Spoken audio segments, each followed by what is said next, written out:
செய்யணும் சொல்லுங்க அப்படின்னு என் மனசு கேட்குது.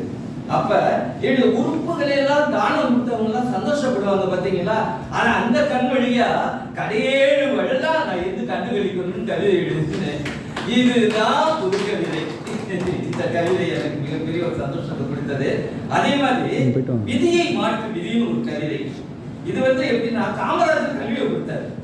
அது கல்வியை கொடுத்து நம்முடைய பெரியார் தானே. அந்த பெரியார் வழியில ஒரு விதி என்று ஏதும் இல்லை அப்படின்னு ஒரு கவிதையை கொஞ்சம் பார்த்துக்கங்க. அன்பு சங்கை ஊதும் எனக்கு முடிவில் தென் சங்கை ஊதிவிட வேண்டாம். சமாதானமாய் வாழ்ந்து விட்டேன், மனத்தினை சமத்துவபுரமாய் ஆக்கிவிட்டேன். சாதி மதமொட்டிய தீண்டாமை என்ற சாத்திரமும் வேண்டாம், சமுதாயங்கள் வேண்டவே வேண்டாம். பிடியரிசி கொடுத்தேனும் பலர் பசியை போக்கி மகிழ்ந்திருக்கின்றேன். எனக்கு வாய்க்கரிசி போட்டு என்னை வரைத்து விட வேண்டாம். மனசாட்சியிடம் புகழ் மாலை பெற்று பேரின்பம் கற்றுவிட்டேன்.